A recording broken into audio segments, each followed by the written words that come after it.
hasiera emateko, gure lehenengo itxaria eta batez ere Iñaki azpimarratu zuen kolokioak batez ere berako 20 minututan zehose azalduko dugu, baina gero garrantzitsuena izango da gure parte hartzea. Orduan azken finean, ikasturte politiko interesgarri edo garrantzitsu honi hasiera emateko antolatu dugu lehenengo itxaldi kolokio bat. Alde batetik, Iñakiri eskertzea gurekin egoteagatik eta batez ere burutazioak konpartitzeagatik, eta gero ebaizuei eskerrak emotea ostiral batean, arratsaldeko 7etan biltzea edo ona etortzea esfortzu galanta, baina azken finean hemen gaude. Arratsaldeon, buenas tardes a todos y a todas. Explicaba que en un principio Sorrocha.info es un proyecto comunicativo del barrio que lleva ya unos cuantos años haciendo este tipo de actividades socioeconómicas, culturales, políticas, de todo tipo. Y más o menos durante los últimos años, a lo largo del curso, vamos a hacer varios actos sencillos para el barrio. Aquí esta vez hay compas de algunos sitios, es de agradecer. Pero bueno, para este curso, para este inicio, queríamos hacerlo de una forma un poco potente, porque creemos que es un curso político importante, quizá decisivo, y entonces sería un buen inicio hacerlo con la presencia de Iñaki en la antigüedad, de sobra conocido tanto en la universidad como en el mundo político, como en la última etapa en el Congreso de los Diputados de Madrid. Entonces agradecerle que al final venga a un sitio tan pequeñito como nuestro barrio, y a la vez agradecerles a todos y a todas por el esfuerzo que supone un viernes a las 7 de la tarde con una buena temperatura. Orduan besterik ez, ezin berak orain. Vale, bueno, arratsaldeon eta besterik izan baino lehen eskerrik asko. Eskerrik asko, bueno, hemen behintzat aukera izan badaukat neure ikuspegia emateko, eta nik uste dut, Txetxuk esan duen bezala, momentua oso importantea da. Ez bakarri ikasturte hau, eta ikasturtea izan da asko daukagu ikasteko. Baina ez bakarri urte hau, baizik eta datozen urteak oso importantea dira, eta inoiz baino behartuago gaude gauzak esatera, eztabaidatzera, eta alde horretatik oso gustora nator neure talaiatik ikusita, neure ikuspegitik, neure txapa botatzera. Txetxuk esan du leku txikia dela. Bai, Madril baino txikiagoa, baina hala ere Madril baino politiagoa ere. Eta batek esaten zuen bezala txikia polita da. Eta ez dago gauza hundirik, txikirik ez da baina. Entonces, bueno, pues arratsaldeon decía, buenas tardes y agradeceros porque decía Chechu que el curso este en el que entramos es un curso importante, y yo decía ahora que no solamente es importante el curso, sino el momento, no es una cuestión de un año, es los próximos 3, 4, 5, 6 años, lo que hagamos ahora va a marcar mucho, tanto a nosotros mismos como a los de al lado, va a marcar mucho la historia de este país en los próximos años, incluso algunas décadas, ¿no? Decía que venía a un pueblo pequeño, decía que sí, hombre, es más grande Madrid, pero es mucho más bonito Zorroza. Y además lo pequeño, como decía uno, lo pequeño es hermoso, ¿no? Y yo siempre he dicho que las cosas pequeñas son esenciales, aunque a veces no tienen la foto, porque no hay cosas grandes y no hay cosas pequeñas, ¿no? Entonces, yo, un poco cuando habíamos planificado cómo hacerlo de hoy, yo lo que había propuesto, y creo que así aparecía en los carteles, una especie de charla coloquio, ¿no? Es decir, no me veía yo dando una chapa de una hora, sino, bueno, más bien mi intención era muy breve, rápido, hacer una pasada de cómo yo veo un poco lo de los últimos años, algunos hitos que me parecen fundamentales tenerlos presentes y que marca lo que de aquí en adelante podemos hacer y debemos hacer. Y entonces mi idea era, dicho eso y tal, un poco como marco de referencia, un coloquio. Yo no vengo aquí a que me creáis, sino a que haya un debate y que salgan mil y una cuestiones, ¿no? Por tanto, como esto no es ni un Ikastaro, ni un curso, ni es una itzaldi, una charla en sentido tradicional, pues hay muchas cosas que no voy a decir, tanto luego en el coloquio, sentiros totalmente libres para criticar, decir, preguntar o simplemente hacer reflexiones, ¿no? Y hay una cosa previa que normalmente suelo decir, y es que todo lo que yo pueda decir ahora o en el coloquio lo digo en nombre de Iñaki Antigüedad Osmendi. Es decir, yo no lo digo en nombre de ninguna formación política, es mi experiencia de muchos años en esto y el otro. Nunca he estado, casi nunca, alguna vez quizá, he estado en las cocinas donde se cocinan muchas cosas y por tanto yo sería totalmente incapaz de dar una conferencia sobre la historia política de la izquierda abertzale o de la izquierda soberanista. Siempre lo puedo hacer, pero desde fuera, dentro, fuera, un poco en cercanía, pero nunca he vivido de la política en ese sentido. Entonces, eso tiene sus ventajas y sus desventajas. La ventaja es que no estás totalmente en la burbuja de la militancia en sentido estricto, esa sería la desventaja, que no te enteras de muchas cosas, pero la ventaja es que tienes la cabeza más predispuesta a analizar las cosas desde fuera, a ser crítico, autocrítico, etc., ¿no? En ese sentido, lo que yo diga aquí, para bien o para mal, es solamente mi responsabilidad, ¿no? Bueno, yo en esa poco pasada rápida, ¿no?, en algunas cuestiones, y un poco empezando por una reflexión de lo que ha sido, cómo yo interpreto la izquierda abertzale, ¿no? Siempre se ha planteado como objetivos independencia y socialismo, independencia y socialismo, ¿no? Y eso, pues bueno, pues ha valido mucho tiempo y evidentemente sigue valiendo. Lo que pasa es que ahora llega el momento en el que, bueno, ¿qué es independencia y qué es socialismo? Entonces llega el momento, quizá hace ya tiempo, había llegado el momento de ir concretando cosas, ¿no? Y cada vez más, por eso al principio decía que agradecía la invitación a esta posibilidad de debatir, porque cada vez más estamos, no es que sea sano, sino que es obligatorio, creo, debatir y repensar muchas cosas, desde la izquierda, desde el independentismo y desde una situación que hace 5 o 6 años nadie preveía cuando se hacían los análisis de coyuntura política o de perspectiva política, que es lo que la crisis ha supuesto, ¿no? Yo creo que la crisis nos pone delante de un espejo nuevo y por eso, si cabe, más la necesidad de preguntarnos y respondernos muchas cosas, ¿no? Bueno, independencia y socialismo se planteaban como objetivos estratégicos y durante muchos años desde la izquierda abertzale el camino que se planteaba para llegar a esa independencia y socialismo era la famosa negociación política. La negociación ha sido un tema clave. ¿Quién negociaba? ETA y el Estado, y a partir de ahí todo lo demás, ¿no? Y ahí nos hemos movido muchos años, ¿no? En una estrategia, como diría Hernando, político-militar, y yo diría con más peso de la M que de la P, ¿no? Y así hemos estado muchos años, y saltando así en el tiempo, yo creo que hay una serie de mugarris, de jones o de hitos. Yo 3 por lo menos o 4 comentaría, y algunos igual, o algunas los habéis vivido, os tenéis en mente, ¿no? Una inflexión importante se da en noviembre del 2004 en el velódromo de Anoeta. Anoeta, para los independentistas, es un poco como la Meca para los musulmanes, ¿no? Siempre de vez en cuando hay que ir a Anoeta, ¿no? Y en ese sentido, quizá unos o algunas estuvisteis allá en noviembre del 2004, cuando allí se plantea desde la izquierda abertzale, y es sobre todo Arnaldo quien lo plantea, que había que ir cambiando las cosas, ¿no? Y se plantean 2 carriles, se decía, ¿no? El carril político y el carril técnico. Y entonces empieza a decir ETA, carril técnico, sus cosas, de ese dominio con el Estado, y el carril político, que es las fuerzas políticas, las fuerzas sociales, tienen que hablar de política. Hay una frase que es muy importante y que algún día en la historia, quien la tenga que escribir, habrá más de un relato evidentemente, pero se valorará, que es cuando Arnaldo decía: hay que llevar al contrario a donde más les duele, que es el campo de la política, y para eso se decía en aquel acto, hay que sacar la violencia, la tensión de la calle y llevarla al plano político, porque es ahí. Y hace no mucho, cuando el juicio de Bateragune, también Arnaldo decía, es que somos fuertes allá donde ellos son débiles, que es en el campo de la política, ¿no?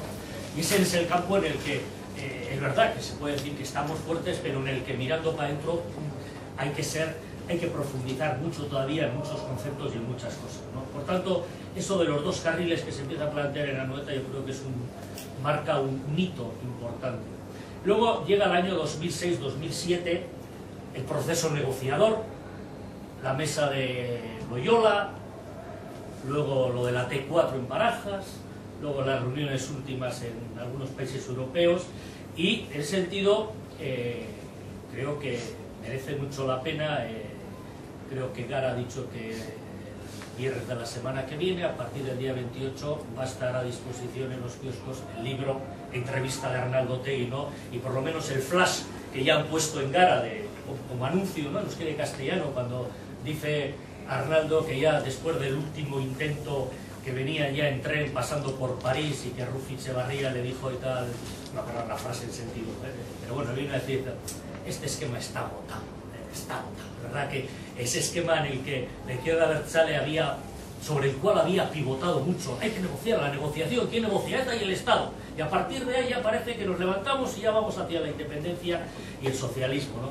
Pues eso ya había muchas dudas desde el acto de Anoeta, pero ya el último proceso a la antigua usanza de la negociación se fue al carajo claramente, y es más, cuando luego de ahí viene el debate de la izquierda abertzale, que es el punto de partida de todo lo que ha pasado después, desde la unilateralidad, y en ese debate, en el informe que se debatió, ahí claramente se hacía una autocrítica de cuál había sido el comportamiento de las diferentes partes en la mesa de Loyola y en todo eso. En ese sentido, yo creo que ya la negociación, tal como estaba entendida, es imposible.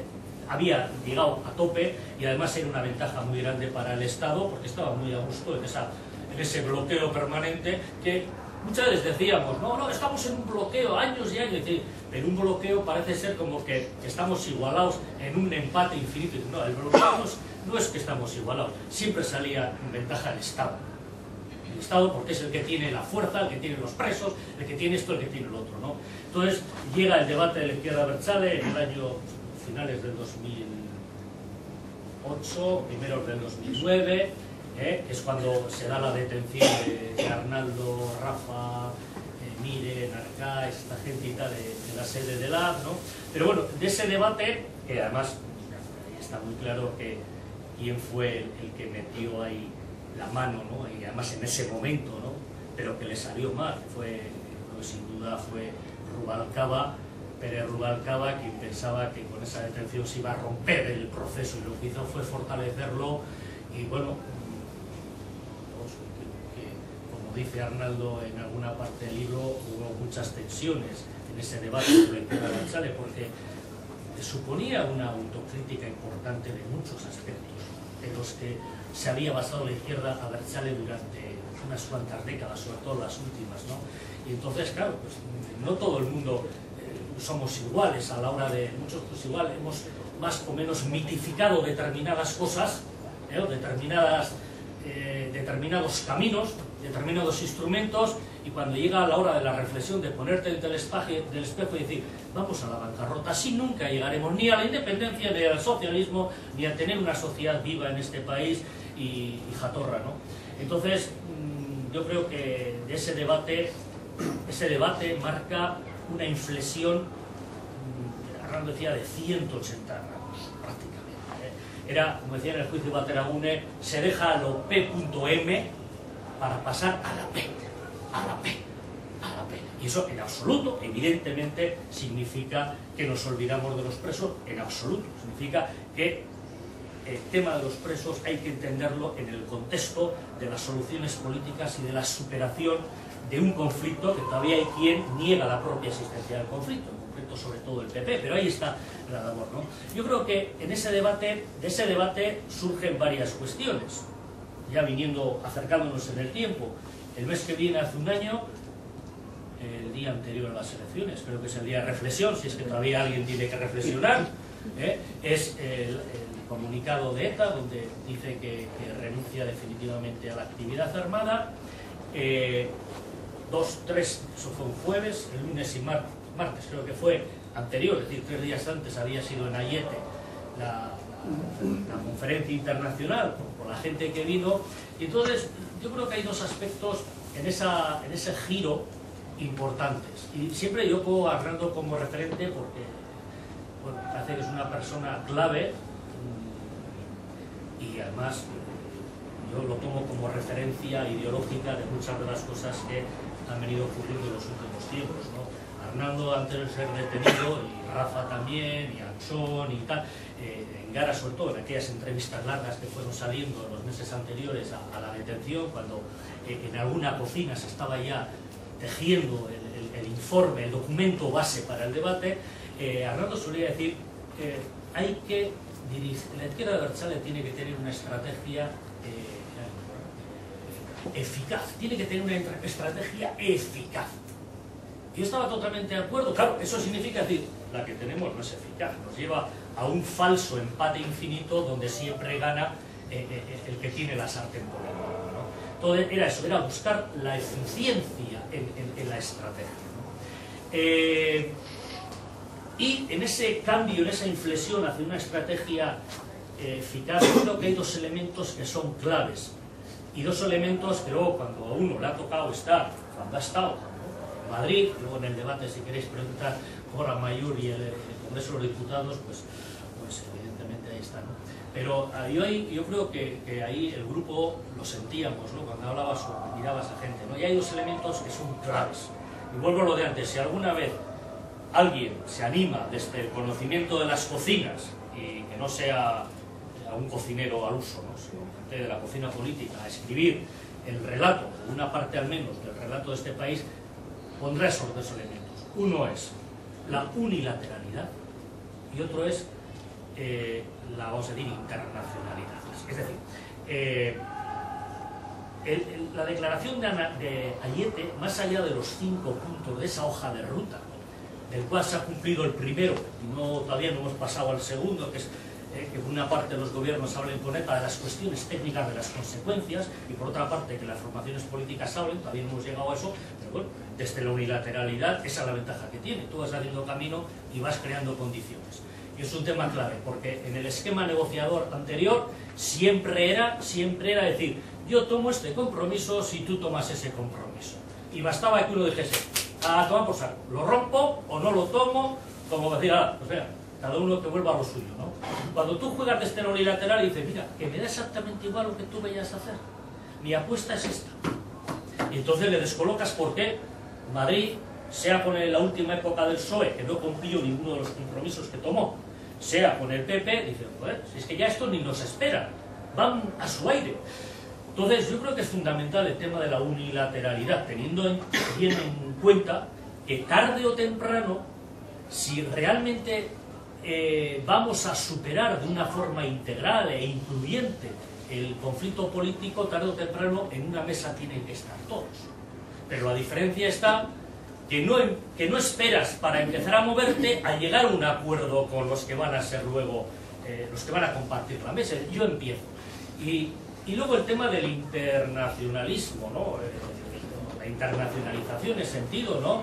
Y es que el conflicto llamado conflicto vasco, más que nuestro, igual es de otros, pero bueno, el conflicto vasco muchas veces estaba como catalogado como algo interno al Reino de España. El hecho de que en Ayete estuviera las figuras internacionales que estuvieron hace que el conflicto vasco se sitúe ya en determinados puntos de vista de Europa o de fundaciones de reconocido prestigio, personas como las que vinieron y tal, y eso incomoda mucho, y en Madrid se ve más que desde aquí, incomoda mucho al Estado. Por eso el Estado, en el caso de Josu Echevarría, en el caso que tarde o temprano tendrá que pasar por el aro de la doctrina llamada Parot, pues claro, ya no es como antes, decía, es un tema entre nosotros y total, con lo de la crisis, y eso no sale la presa, ¿no? Cuando ya tienes editoriales en New York Times o en no sé qué Times o no sé qué tal, donde hablan desde la situación de los presos, de la situación del independentismo en Euskal Herria, más ahora si sumamos el de Cataluña, pues esa visión desde fuera incomula muy mucho hasta el punto de que al PP le ha llevado a tener un cierto enfrentamiento con los sectores más cavernícolas, como se ha visto en el caso de Josu Echevarría, ¿no?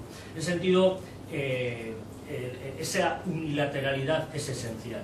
Y yo he leído y releído la declaración aquella, o sea, 2 hojas, no sé, de Sutik Euskal Herria, os acordaréis, es la declaración digamos, donde se resume lo que es el debate. Y yo creo, dos cosas señalaría que me parecen fundamentales para entender la situación actual, ¿no? Una es, ahí se habla de que hay que cambiar la forma de entender y de hacer política. Y para mí eso es muy importante, porque muchos años hemos pasado entendiendo la política como un juego de ajedrez, digamos, yo siempre he sido crítico en el sentido como algo muy estricto. Esto es política y estas cosas no son políticas, son otra cosa, ¿no? Entonces, ¿cómo establecer puentes con gente que no está en el otro extremo, que no es tu enemiga, sino es gente del entorno y tal? Pues evidentemente había una apuesta por una forma diferente de entender la política, de hacer política, de hacer fuerza, de buscar alianzas en sentido positivo, etc. Y por otra parte, en esa declaración se establece cuáles son los tres ámbitos en los que cualquier proceso que nos lleve a un marco de Estado soberano y Estado jatorra, es decir, de izquierdas, cuáles son esos tres ámbitos. Y se decía claramente el ámbito institucional, el ámbito de la movilización y el ámbito ideológico. Decía, no es cuestión de elegir uno, es que tienen que ir los tres, no estarían en el... ¿no? Entonces, eso para mí es muy importante, sobre todo cuando estamos en un periodo electoral, pues alguien puede estar tentado de hacer críticas de que si EH Bildu en estos momentos puede estar tentado en caer en la inercia y en la red de las instituciones, y parece que las instituciones cuando entras te atrapan y al final acabas siendo uno más, a pesar de que entraste como revolucionario. Pues evidentemente eso en el terreno de las ideas puede pasar, pero si realmente somos coherentes con lo que en su momento se debatió, con lo que salió, no se puede entender la política institucional si no va en paralelo, más que en paralelo, convergente con políticas de movilización, es decir, no movilización en el sentido de la calle, bueno, de la calle sí, pero es decir, la activación social más allá de los cargos electos y mucho más allá de lo que son las personas de las formaciones políticas que confluyen en esa alianza, ¿no? Y luego el aspecto ideológico, y vuelvo al principio, para mí el aspecto ideológico es clave. Hoy no podemos ir diciendo independencia y socialismo. Es decir, ¿cómo entendemos la independencia en el año 2012? ¿Cómo la entendemos? ¿Cómo entendemos el socialismo en una situación de crisis que nos obliga a replantear muchas cosas? Entonces yo creo que hay una riqueza en cuanto a la oportunidad que tenemos de replantearnos muchas cosas y de resituarnos. Evidentemente no negando los ejes, pero sí dando... Las palabras cada vez valen menos. Las palabras cada vez valen menos. De hecho, hemos tenido 7 años en el Reino de España un gobierno socialista, ¿no? Partido Socialista, Federal Popular. Entonces, ¿y qué? Entonces, en ese sentido... y luego yo también creo que en los últimos tiempos, en este aprendizaje continuo en el que estamos, yo creo que hay una cosa que está quedando muy clara. Y en mi opinión, al menos muchas veces me ha dado la impresión, sobre todo por esa obstinación que se ha tenido durante muchos años de vincular todo avance a un proceso negociador, entendido como que se junta ETA y el Estado, y a partir de ahí ya uno puede hacer su vida política y tal. Yo creo que lo que ahora estamos viendo y asimilando, y además creo que es positivo, es que nosotros apostamos por cambios importantes, tanto en el marco jurídico-político, en un camino hacia la soberanía entendido como un nuevo Estado, aunque sea de Europa del capital, pero por otro lado un cambio en el modelo socioeconómico, con toda la dificultad que ello conlleva, ¿no? Pero esos cambios necesitan un periodo de transición. A veces hemos pensado que, llegados a la negociación, al día siguiente Euskal Herria era independiente y socialista, simplificando, pero a veces ha habido gente que no sabe. Los cambios implican transición. Las cosas no son de un día para otro, porque el mundo no es el nuestro, es de otros, por desgracia. Pero la transición implica también tener condiciones favorables. Ningún cambio, sea en materia socioeconómica, sea en materia del marco jurídico-político, se puede dar si en este país, en los 4 territorios de Euskal Herria, no hay una mayoría social activa que se cree y que está dispuesta a movilizarse y a aportar su parte para que los cambios sean prorrogables. Nunca se va a dar un cambio por decreto. Cambio, sí, hacia atrás, pero no en el sentido positivo. En el sentido, para mí, esa secuencia de los cambios implica transición y la transición implica crear condiciones. Y eso nos lleva a que la política tiene que ser eminentemente pedagógica, eminentemente creíble para la sociedad. No vale con una situación de crisis decir, yo voy a crear más empleos, que paguen los que más tienen, que tal. Está muy bien como marco, pero luego está, ¿y mañana qué hacemos? ¿Y pasado qué hacemos? Hay que establecer hojas de ruta que nos permitan que el proceso de lo que es el soberanismo de izquierda vaya teniendo cada vez en mayores ámbitos de la sociedad más credibilidad y que cree más ánimo, ¿eh? No se trata de gritar más o de ser un purista, porque si hay gente que tiene un cierto recelo a que podamos caer en las redes de la inercia de las instituciones, ¿no? Que no son las instituciones tal cual están montadas, no son las que nosotros hubiéramos montado si Euskal Herria hubiera empezado a hacerse hoy. Entonces entiendo que haya gente que diga, joder, si entramos ahí, coño, al final igual, no es la primera vez. Carrillo el otro día, que ha sido noticia, decía, no, un tío del Partido Comunista que acabó aceptando la monarquía, ¿no? Bueno, ahí está. Pero claro, eso es un peligro, un riesgo, bien. Pero para eso hay que buscar mecanismos de evitar eso. Pero hay otro riesgo, no lo olvidemos, y es el de que en nombre de la pureza ideológica entiende que podemos hacer Euskal Herria solamente pues, entre los independentistas o entre tal, sin necesidades de mayorías sociales o sin necesidad de crear condiciones favorables y sin necesidad de tránsitos, simplemente porque somos muy buenos y tenemos la razón. Y cualquier proceso, y el nuestro también, probablemente sean procesos de razones múltiples, ¿no? En ese sentido, yo creo que después de esa apuesta por la unilateralidad y por la internacionalización del conflicto y buscar apoyos a una resolución integral, cada cual con su relato, no se trata de que nos crean a nosotros, o de que es cuando hablan del relato y dices, sí, hay que ir más de un relato, y habrá que ver qué parte del relato compartimos, y si no, que pase a la historia el relato de cada cual, pero bien hecho, ¿no? En ese sentido, yo creo que la apuesta que se tomó ahí, desde esa unilateralidad que pasaba por crear una unidad de acción, de intervención política con las fuerzas diseminadas, vamos a decir, de la izquierda soberanista, yo creo que ha sido un paso fundamental. Estamos hablando escasamente hace año y medio, las elecciones, en sentido electoral lo estoy viendo, pero claro, no solamente eso, lo que uno consigue en las elecciones no necesariamente es el resultado del apoyo social, porque yo estoy de acuerdo, yo fui muchos años parlamentario en el Parlamento Vasco y allí Euskadiko Ezkerra llegó a tener hasta igual 6 parlamentarios y luego hacían el aberriegula en una cabina de teléfonos porque no juntaban más gente. Es decir, no siempre el tener un montón de diputados implica una base social amplia. Bien, pero lo que no es posible es que si tú tienes una base social amplia, luego no tengas un respaldo adecuado en las elecciones, ¿no? En ese sentido, Bildu, el tsunami ese que decía, el laboratorio que ahora hay en Guipúzcoa, controlas una diputación en minoría, con todo lo que eso implica, que todo el mundo está gobernando en minoría en todas las instituciones de este país, y además cada una es de un color, esto es un Cristo, pero es bonito porque a cada cual le obliga a situarse, ¿no?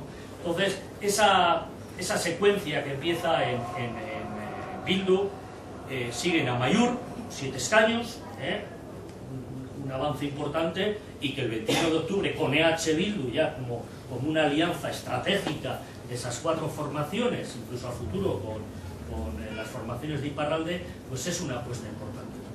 Y yo, para acabar, 3 cuestiones que os planteo para el debate, ¿no? Por un lado, antes yo decía que la crisis nos pone en una situación que cuando uno mira los papeles viejos que todavía tiene por casa de los debates que se hacían en la izquierda abertzale el año 2006, por ejemplo, ¿no? La etapa de la negociación. ¿Quién iba a decir que en 2007, con el tema de las primes, subprimes estas de Estados Unidos, al final era la bola, que si no sé qué, que si el Lehman Brothers, tal y cual, y al final íbamos a estar en tanto por ciento de paro, etcétera, ¿no? Rescatados o tal. Entonces yo creo que la crisis todavía nos obliga más a acentuar, por un lado, el debate ideológico, actualizar. No vale seguir esquemas de hace 40 años que estaban planteados, o 30 o 20 o 10, estaban planteados cuando no había elementos que hoy en día hay, y no superficiales, sino estamos en una crisis sistémica, no es una crisis solo del sector bancario o financiero, es una crisis que... En ese sentido, yo creo que la crisis nos pone delante del espejo y hay aspectos que a veces he hecho en falta en el debate, en los debates que se dan en el ámbito de la izquierda soberanista, ¿no? Uno es el que antes decía, hay que redefinir lo que es la independencia en Europa del euro. O sea, que decía, no, nos hacemos independientes y ya está, y pasamos de Europa. Durante muchos años vamos a estar en una Europa que no nos gusta.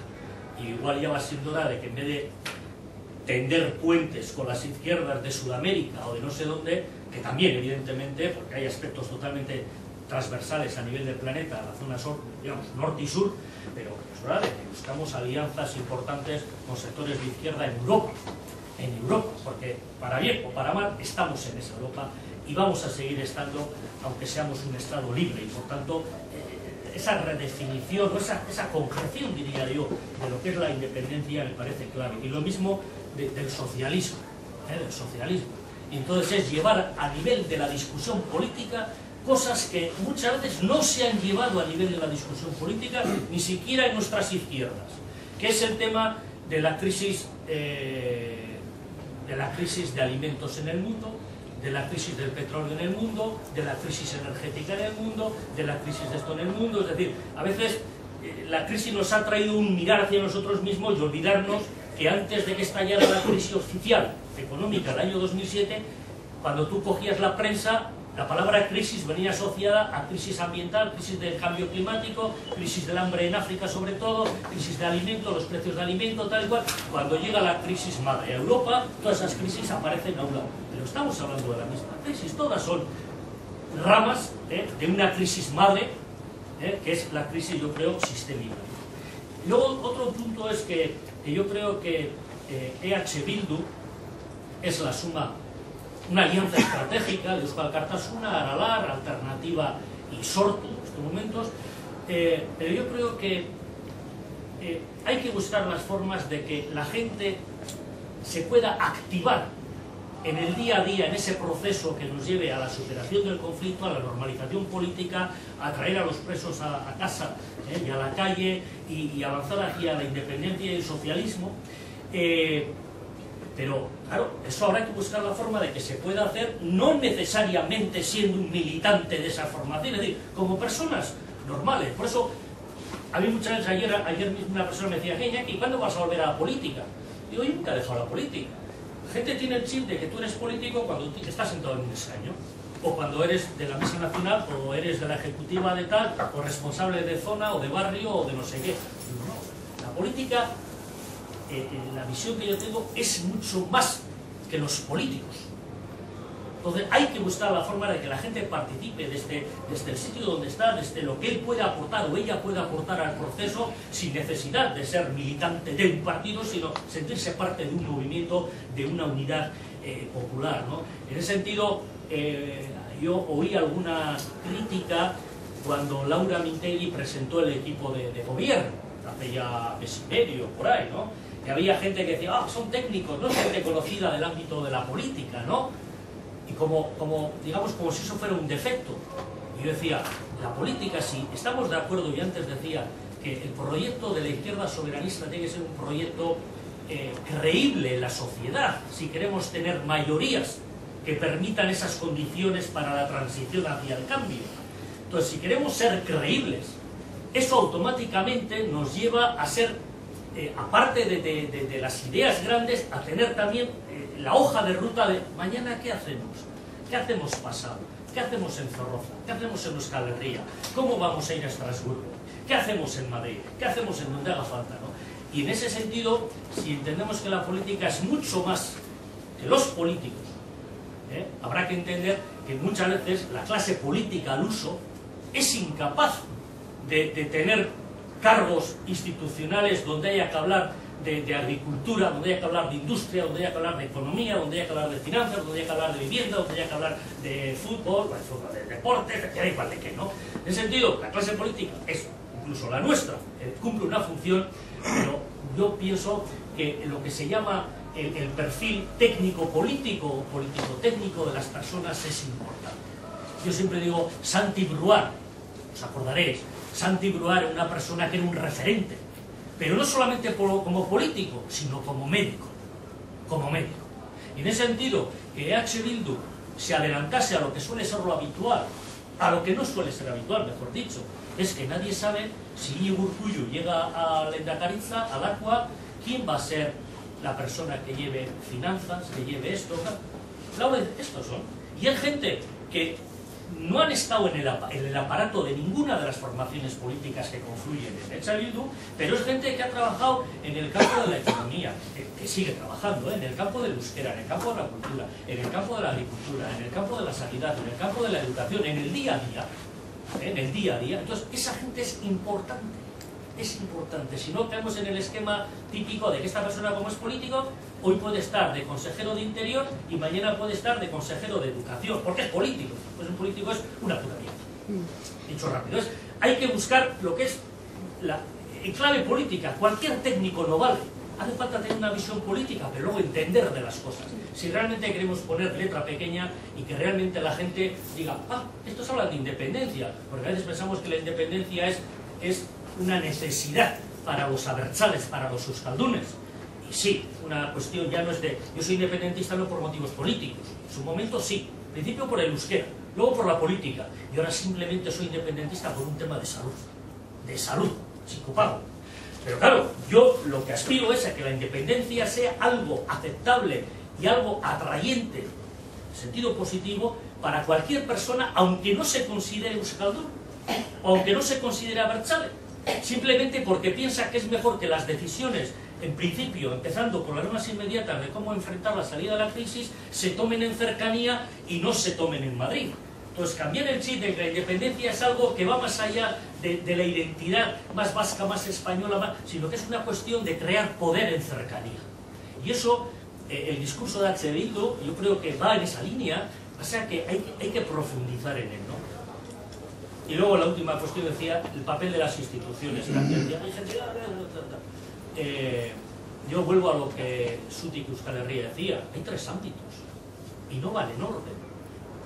Hoy en día para mí es impensable tener una fuerza institucional sin ningún apoyo en la calle activado, como contrapoder incluso, como es imposible estar todo el día en la calle reclamando cambios o reclamando que no se apliquen ajustes o reclamando esto o lo otro para enfrentar la salida a la crisis desde la justicia y que luego no tengas una parte, digamos, en las instituciones, porque también desde dentro hay que hacerlo.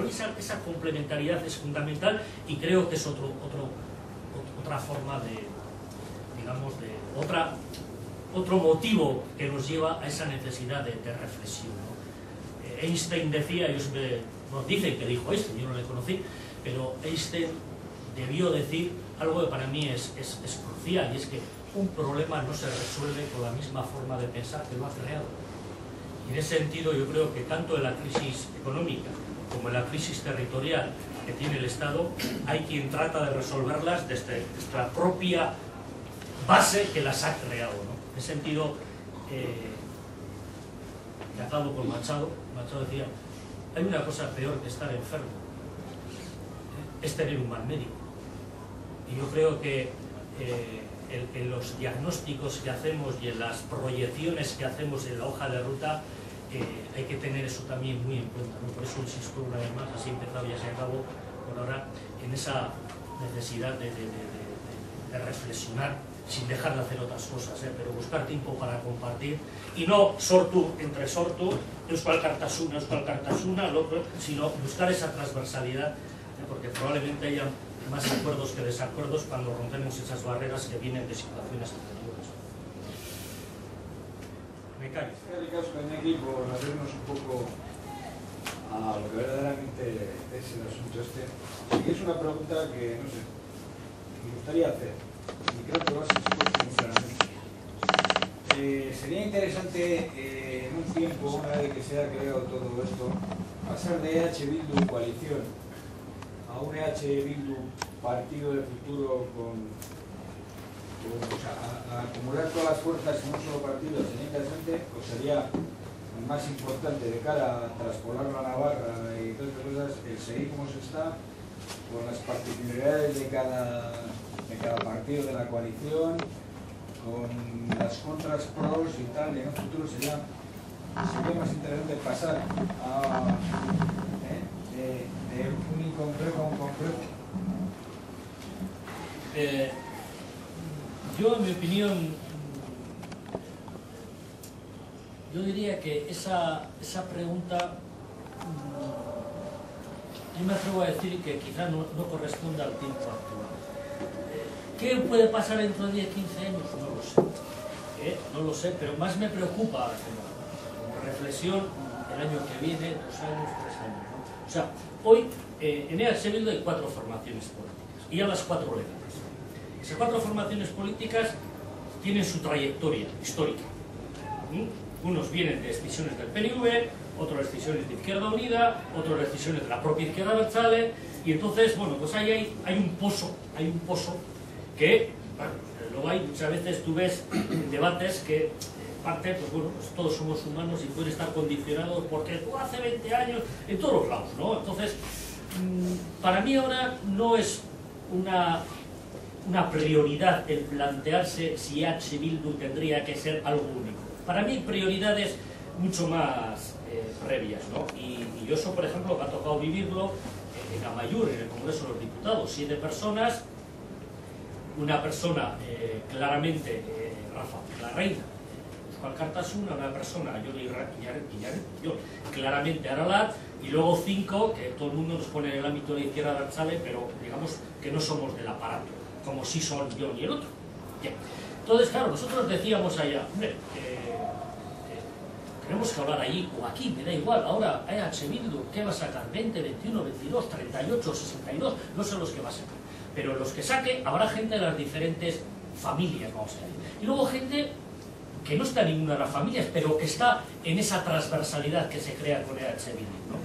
Entonces, dices, claro, en esa necesidad de discusión, tema económico, crisis, tal, hombre, yo no entiendo que no haya cursillos, debates cursillos de formación, debates, contrastes sobre los temas económicos con gente que no sea cargo electo, gente de la universidad, gente de la empresa, gente, digamos, del mundo de la izquierda soberanista, que pueda apartar cosas para que la gente aprenda o complete su formación para cuando está en el micrófono o cuando tiene que discutir en un pleno. Y entonces dices, ¿qué pasa? Que quienes estén en el Congreso, o quienes estén en el Parlamento de Vitoria-Gasteiz o en el Parlamento de Navarra o en la Diputación de Guipúzcoa o en cientos de ayuntamientos donde Bildu tiene presencia, la gente que estando como cargo de Bildu, de Amaiur o de EH Bildu, que es de EA, dirá, no, vosotros ya tendréis, o vosotras ya tendréis en EA los cursillos de formación, Aralat ya tendréis los cursillos de formación, Sortu hará los... Dice, bueno, cada uno que haga lo que se le ponga, por decirlo rápido, pero habrá que buscar la forma de compartir puntos de vista sobre economía, sobre ordenación territorial, sobre infraestructuras e ir profundizando. Y eso tiene necesariamente que ser transversal si no queremos que en un ayuntamiento quien es un concejal o concejala de alternativa mañana salga por allá y en otro no sé qué salga por allá. Entonces cada cual tendrá... Yo en ese sentido pienso que, por eso decía antes, que las 4 formaciones políticas, bueno, en primer lugar, EH Bildu es mucho más que 4 formaciones políticas.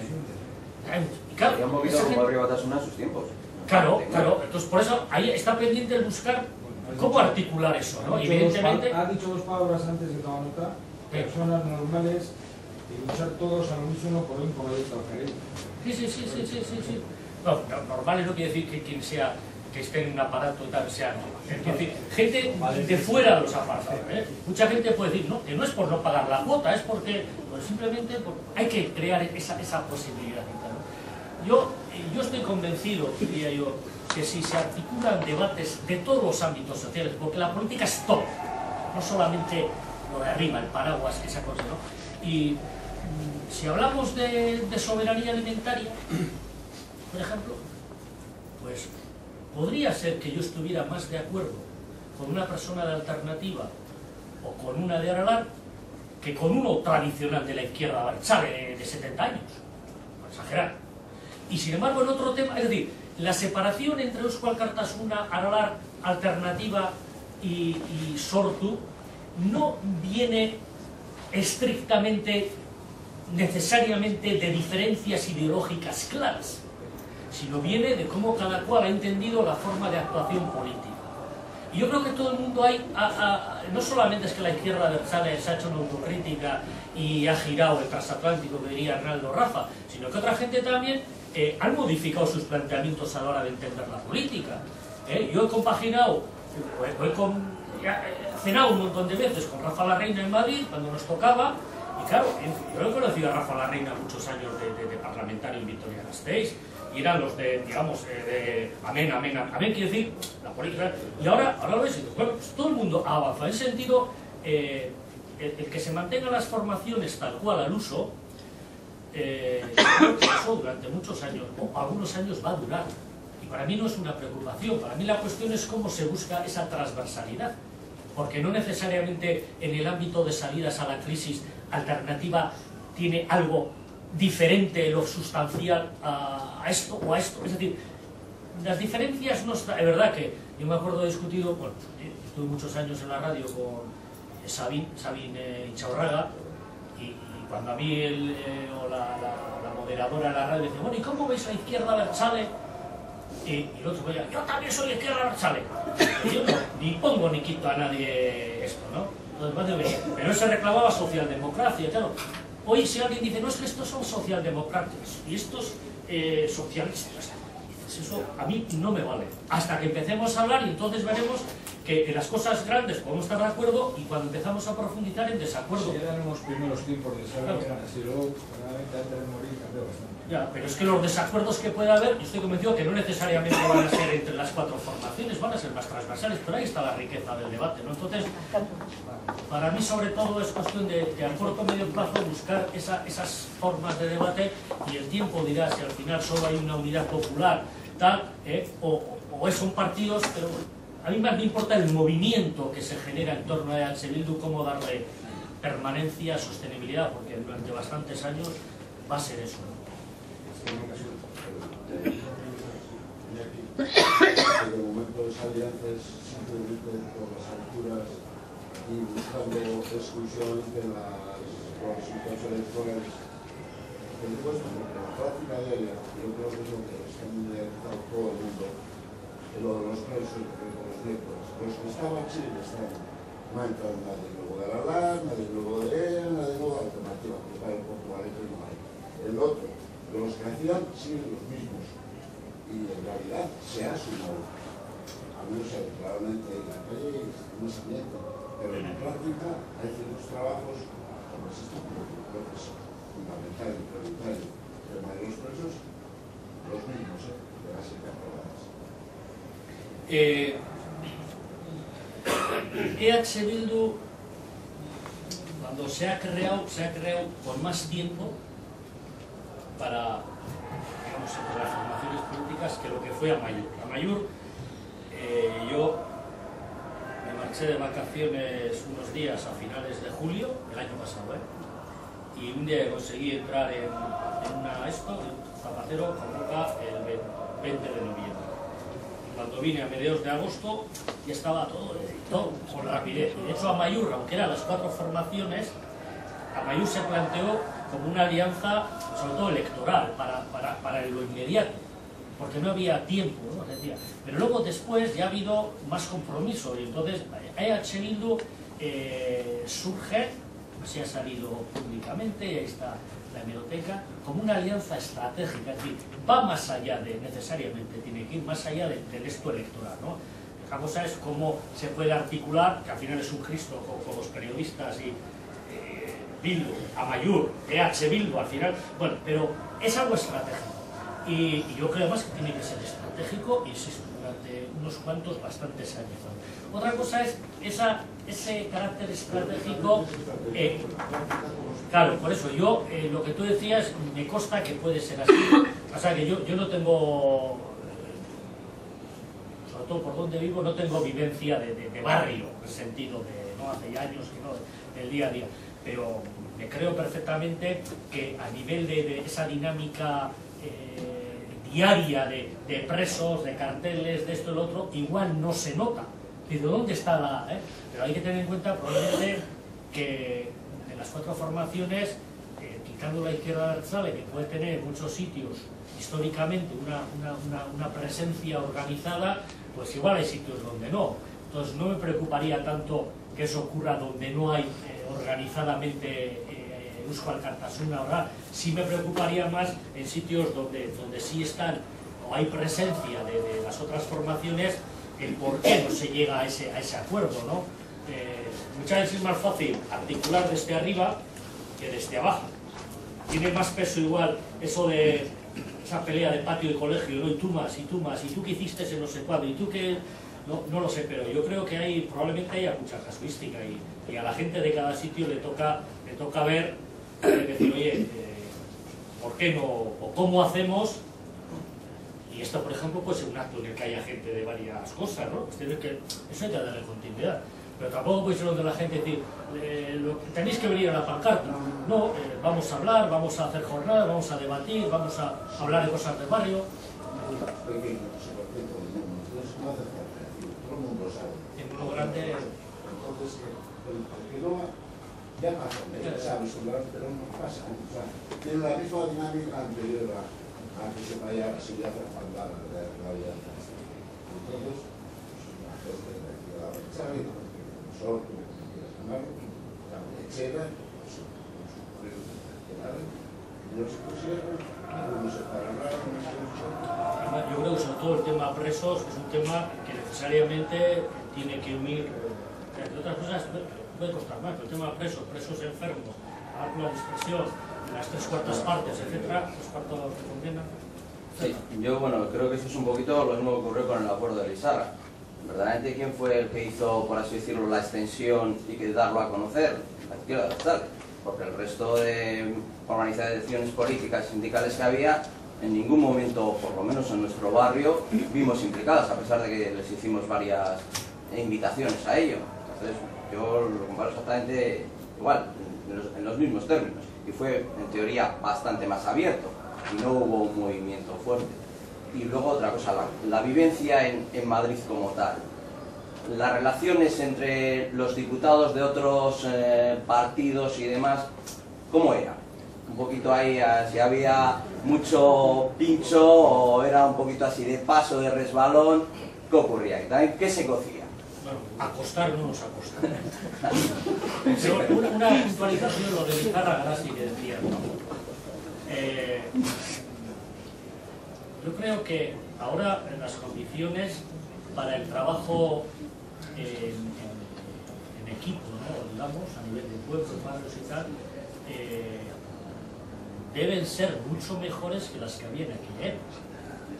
En aquella época había una tregua, pero las treguas siempre, como las treguas siempre eran supeditadas, no eran en la unilateralidad, sino si el PNV cumple, luego salió de que el PNV no cumplió y ahora vamos a probar.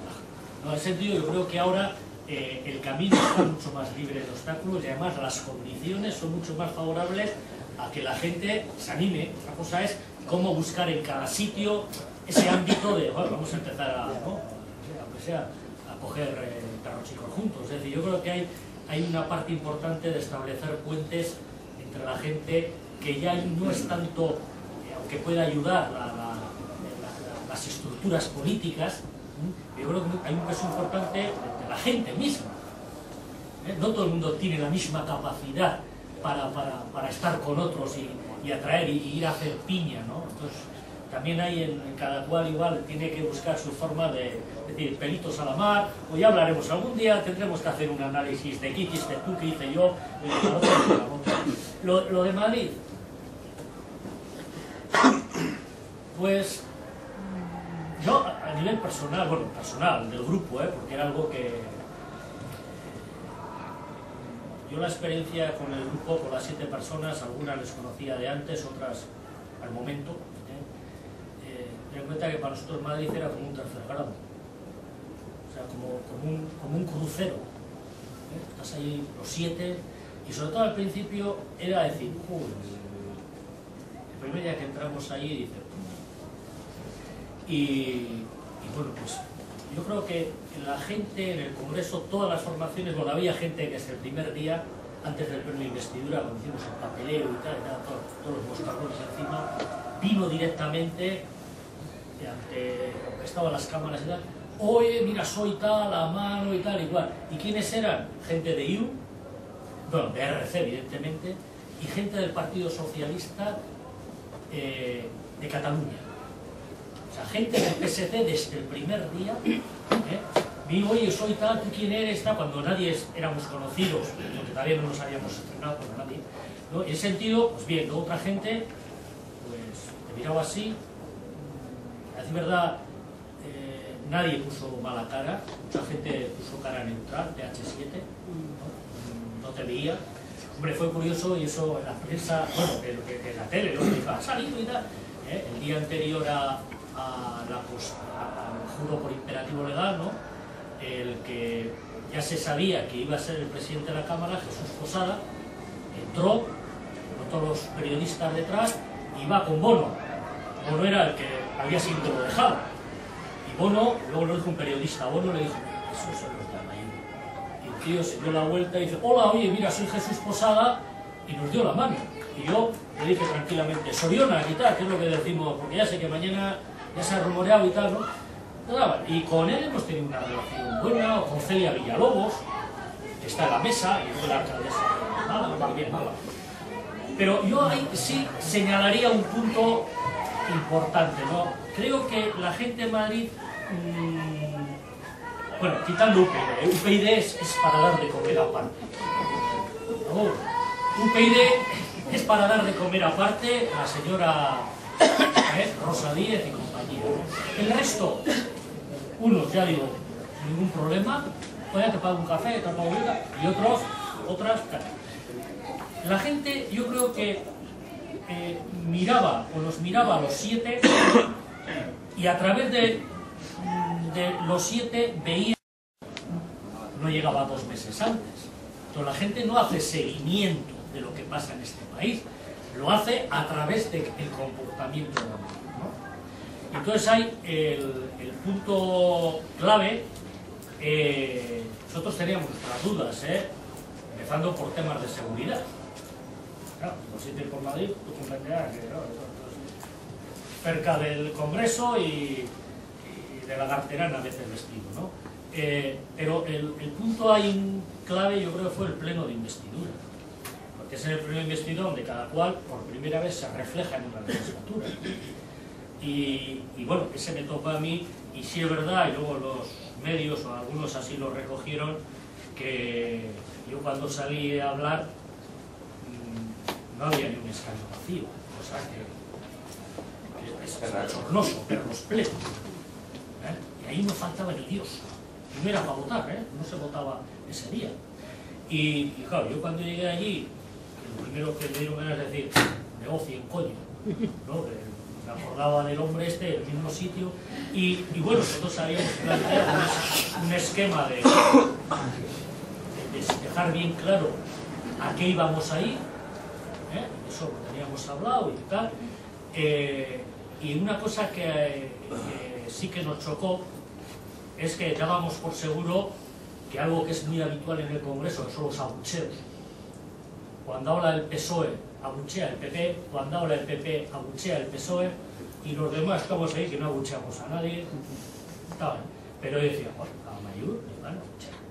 Y sin embargo, es verdad que hubo un silencio de los 15 minutos, al no ser grupo, no tienes la media hora, 15 y luego la segunda vuelta 5 o 6 fueron, y un silencio atronador. Y eso chocó a todo el mundo, hasta el punto que cuando ya acabé, vino, a donde yo estaba sentado, vino Ramón Jáuregui, que todo esto todavía era ministro, porque al día siguiente fue la votación. Entonces vino, y además en euskera, yo le conocía del ACUA, ¿no? del Parlamento Vasco, y en euskera, estuvimos ahí un rato hablando, y me dijo algo que luego Gara por lo menos lo recogió, porque se lo dije en el periodista, esto me ha dicho Jáuregui. Mira, llevo aquí 2 años y nunca había habido un silencio tan atronador, y máxime todavía cuando es una persona nueva.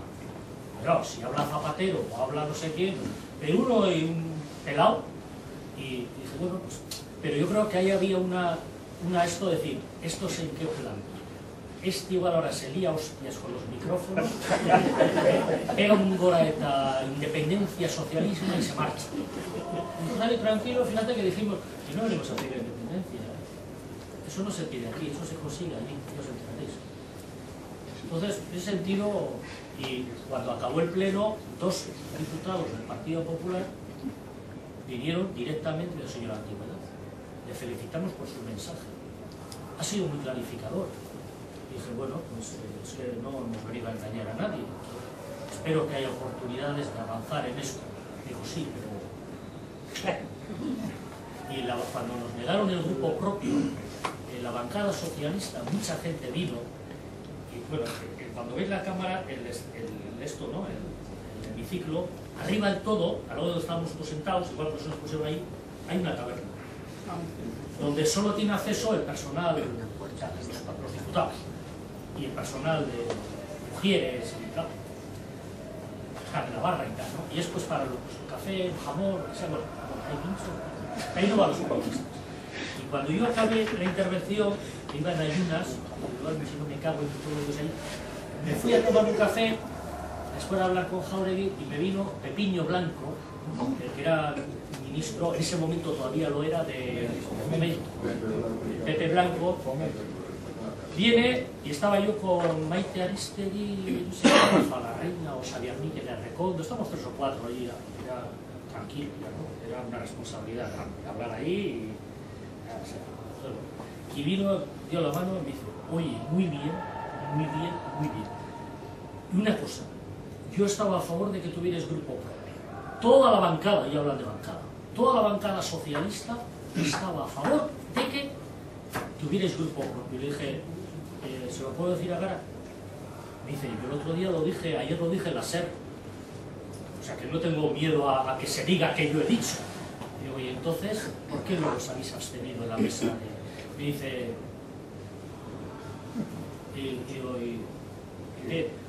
Rubalcaba ha dicho que ni para Dios. Y eso mismo lo dijo mucha gente del Partido Socialista, sobre todo de Madrid, Cataluña, Andalucía, Canarias, que con esto se llevaba espléndidamente.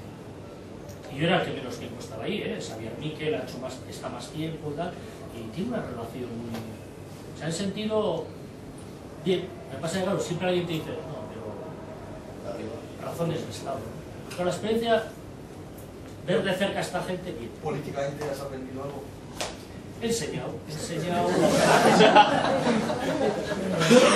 No, a ver, una cosa es que se aprende, la apuesta, cuando se hizo la apuesta de ir a Madrid, que era una apuesta, que era Versalles, que muchos años había apostado por ir a Madrid. Y Euskal Alkartasuna siempre había apostado por ir a Madrid y luego al PNV, o sea, de lunes a viernes. Todos los plenos, todos los puntos, y entonces ahora tenemos los puntos y se va sobre todo los temas más estratégicos que ahora tienen que ver con la crisis, ¿no? Entonces, bien.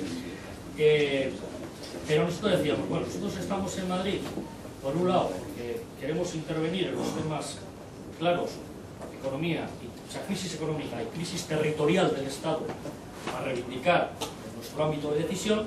Segundo, porque queremos que en Madrid se sepa lo que la izquierda soberanista piensa directamente, y sobre todo por buscar alianzas a nivel del Estado para determinadas cosas con gente, digamos, de la izquierda, ¿no? En el sentido, pues, unas relaciones no solamente con ERC, que son ya más de antes, con gente de Izquierda Unida.